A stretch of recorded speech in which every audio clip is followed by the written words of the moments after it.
Ja vēlies apturēt Vladimiru Putinu, tev ir nepieciešami kodolieroči. Tā ir mācība, ko bieži dzirdēsiet runājot par karu Ukrainā. Taču Austrumeiropai tas uzreiz rada bažas. Ieaugot transatlantiskajai plaisai, daudzi apšauba milzīgo ASV krājumu liederību. Te arī slēpjas pašreizējā interese.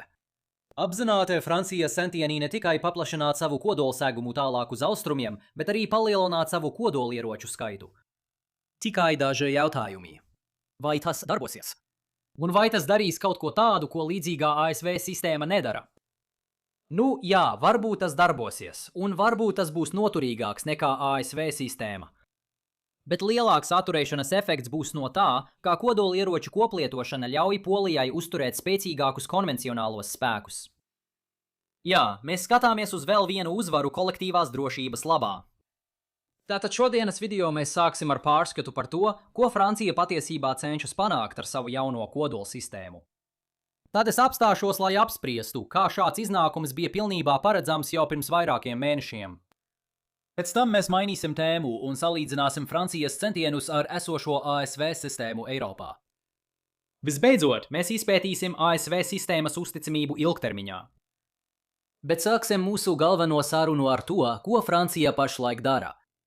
Patiesībā jaunā plāna izcelsme meklējama vairāk nekā gadu atpakaļ, kad 2025. gada martā Makrons paziņoja, ka vēlas uzsākt diskusiju par Francijas kodoljumta paplašināšanu uz Austrum Eiropas valstīm. Tas, bez šaubām, bija atbilde uz jauno Trumpa rīkojumu. Ovālā kabineta sabrukums un saruna par kartēm notika tikai nedēļu iepriekš, un Eiropā bažas par ASV nostāju bija sasniegušas augstāko līmeni. Francija nebija vienīgā, kas domāja par Baltā nama transatlantisko apņemšanos. Kodolkartes izmantošanā nebija pārsteidzošā Francijas atbilde.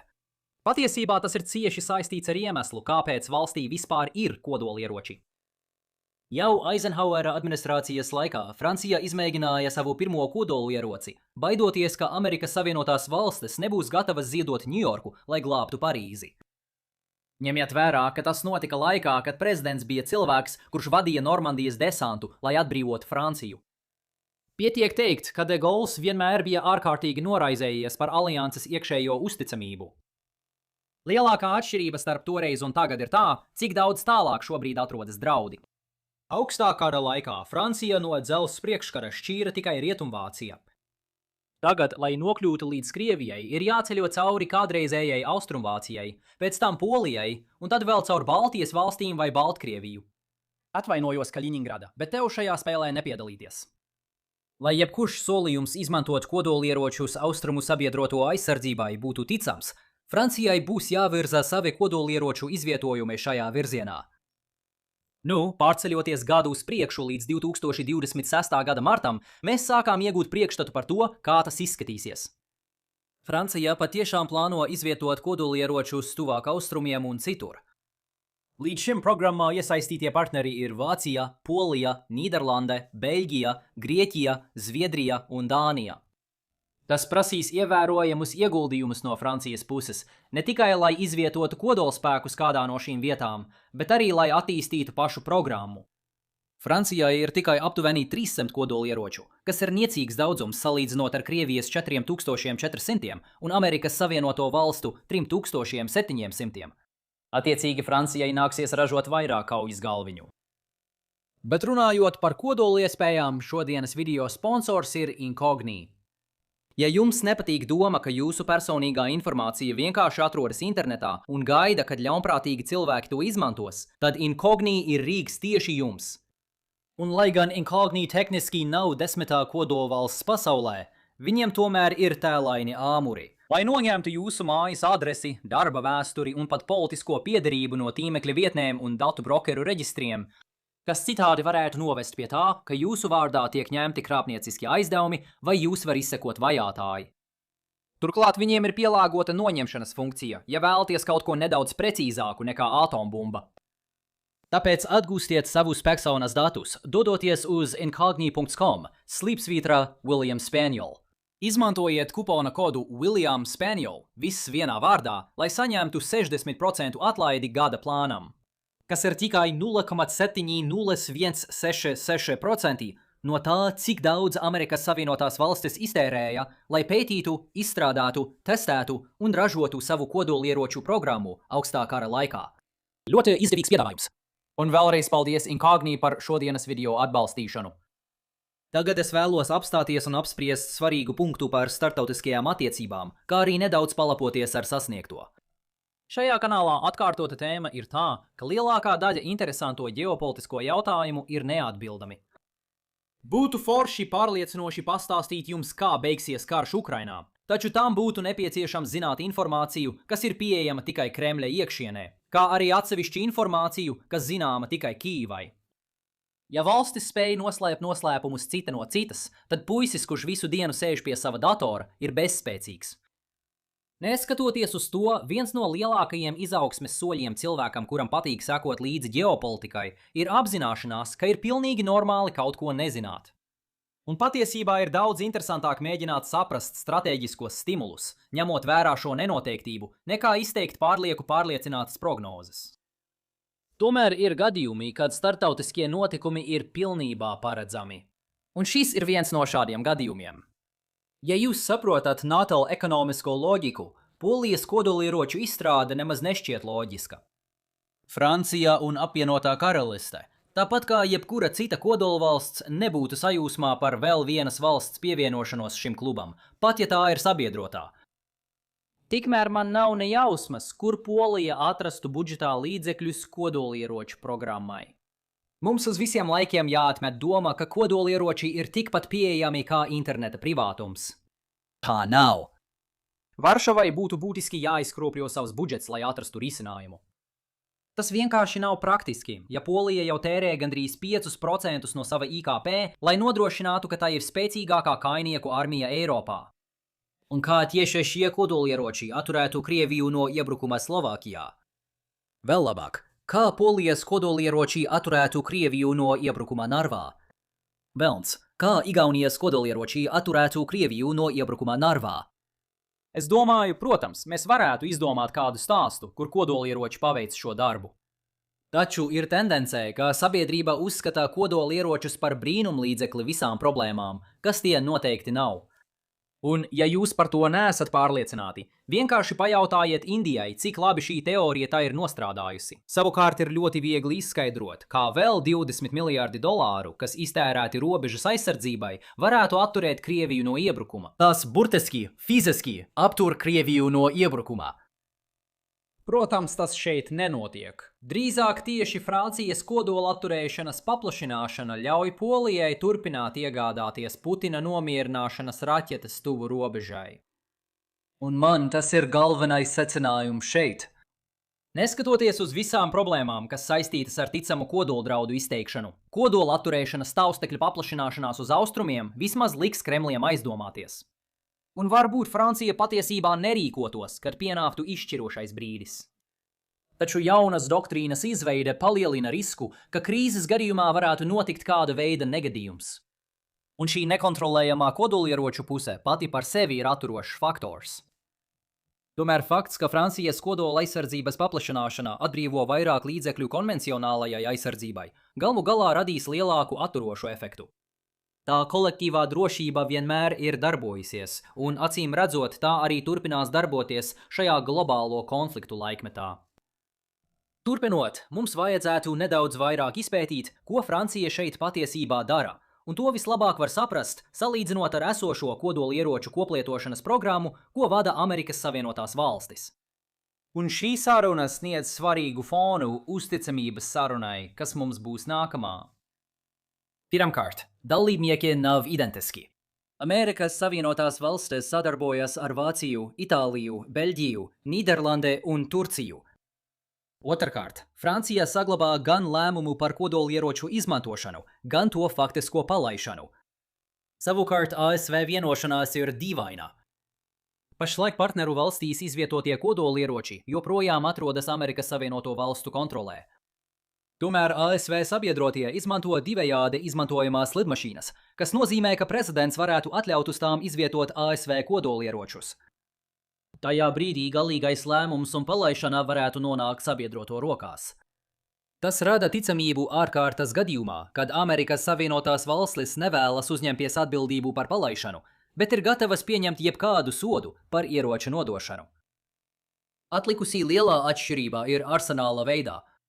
Francijai ir tikai stratēģiskās bumbas, lielās, kas paredzētas pilsētu iznīcināšanai. Savukārt ieroči, kurus Amerikas Savienotās valstis izvieto priekšējās pozīcijās, ir taktiskie kodolieroči, kas nozīmē, ka tie var radīt mazāku sprādziena jaudu un ir paredzēti, lai iznīcinātu uzbrukošas karavīru kolonnas. Kad cilvēki izdzird vārdu kodolieroči, visa niansētība pazūd. Taču šo ieroču pielietojums būtu ļoti atšķirīgs. Jūs varētu iedomāties, ka ir daudz vieglāk draudēt palaist kodolieroci pret Krievu karavīru plūsmu, nekā bombardēt Sanktpēterburgu. Un tieši līdzās Francijai arī ASV ieroči iespējams tiktu izmantoti biežāk. Tiek apspriests arī tas, ka Amerikas Savienotās valstis varētu paplašināt savu kodolieroču izvietošanu austrumu flangā. Labi, pirmais, kas mums šeit jāatzīmē, ir tas, ka mums noteikti, pilnīgi noteikti ir jāpārstāj skatīties uz šo kā uz Trumpa jautājumu. Pirmkārt, iespējamība, ka ASV kodolieroči būs nozīmīgi no šī brīža līdz 2029. gada janvārim, ir zema. Visnopietnākais drauds Eiropai nevar sākties, kamēr nav beidzies karš Ukrainā. Tomēr šis konflikts joprojām šķiet tikpat neatrisināms kā iepriekš, un katru rītu, kad mostamies ar jaunām ziņām par dronu uzbrukumiem, laiks atkal sākas no jauna. Tāpēc ir labāk domāt par šo situāciju kā par Donalda Trumpa izveidoto infrastruktūru, kuru nākotnē mantos nākamie prezidenti, un tādējādi mazāk domāt par to, vai Trumps īstenotu kodolieroču pielietošanu, bet vairāk par to, vai to darīs viņa pēcteči. Vēl viena lieta, par ko mums jāmaina saruna, ir drošības politikas pārskatīšana pēc Donalda Trumpa laika. Ir divi izplatīti priekšstati par to, kas šeit notiek, kas nepareizi izprot politiku un ģeopolitisko stratēģiju, kas norisinās aizkulisēs. Viens no tiem ir, ka Donalda Trumpa draudi aiziet no NATO bija domāti, lai panāktu, ka Eiropa kopā ar Amerikas Savienotajām valstīm tērē vairāk. Tāpēc jūs redzat dusmas dažos tiešsaistes komentāros par to, ka Amerikas Savienotās valstis izņem savus resursus no Eiropas, neskatoties uz palielinātajām NATO partneru saistībām. Runa nekad nebija par to. Visa Eiropas aizsardzības izdevumu palielināšanas jēga bija panākt, lai Eiropa pati galvenokārt būtu atbildīga par Eiropas drošību. Savukārt Savienotajām valstīm būtu vairāk resursu, ko novirzīt citur, galvenokārt uz Indo-Klusā okeāna reģionu. Ja Savienotās valstis nodrošinātu visu to pašu, ko Eiropa, tad nekas nepaliktu pāri, ko nosūtīt citur. Tas ir mulsinoši, ņemot vērā visu diplomātiju, kas ieguldīta šī lēmuma pieņemšanā. Tomēr lielākā daļa šo sarunu ir veltītas šī procesa koordinēšanai, lai rietumi neatstātu nevajadzīgas drošības nepilnības. Otrkārt, tika apspriests, ko varētu sagaidīt no Vašingtonas krīzes gadījumā, ņemot vērā, ka Savienotajām valstīm vienlaikus jāuztraucas arī par to, kas varētu notikt Taivānā. Nekad nebija runa par kāda veida savstarpēju darījumu. Ja kas, tad palielinātie Eiropas aizsardzības izdevumi kalpoja kā aizvietotājs ASV militārajam spēkam. Vairāk par aizvietotājiem kā galveno jēdzienu militārajā stratēģijā tūlīt. Otra kļūdaina priekšstata ir tāda, ka Eiropai vienkārši jāizpilda plaisa starp tagadni un 2029. gadu, kad viss atgriezīsies normālā stāvoklī. Jā, jūs redzēsiet reakcijas pilnas piezīmes tiešsaistē, kas iet pilnīgi pretējā virzienā, ka Savienotajām valstīm vairs nekad nevar uzticēties, un Eiropai ir jāveic pilnīgs pārtraukums ar transatlantiskajām attiecībām. Jūs pamanīsiet, ka atbildīgie politikas veidotāji patiesībā tam netic, jo viņi turpina slēgt ilgtermiņa vienošanās ar Trumpa Balto namu. Bet pat tas joprojām neuztver būtību. Koncentrēšanās uz to, vai Eiropa var uzticēties Savienotajām valstīm, pārvērš šo sarunu par ruletes rata griešanu 2028. gadā, nezinot, vai bumba apstāsies pie Trumpa atkārtojuma vai atgriešanās pie iepriekšējā. Šī nav pareizā situācijas interpretācija, un tā visu sarunu pagriež ap Trumpu, nevis plašāk aplūko ASV intereses. Ļaujiet man būt atklātam. Nebūs atgriešanās pie tā, kā viss bija agrāk. Katrs ASV prezidents kopš NATO dibināšanas ir vēlējies panākt, lai Eiropa tērētu atbilstošu summu saviem militārajiem izdevumiem. Tagad, kad tas beidzot šķiet notiekam, neviens nākamais prezidents neatcels politiku, kas pie tā noveda. Iedomāsimies, ka nākamais prezidents, pat ja tas būtu demokrāts, nāk pie varas un faktiski paziņo: Hei, atgriezīsimies pie Eiropas drošības subsidēšanas. Viņi saņemtu pilnīgu kritiku tajā ziņu ciklā. Nav iespējams, ka viņi paši sevi ievedīs tādā situācijā.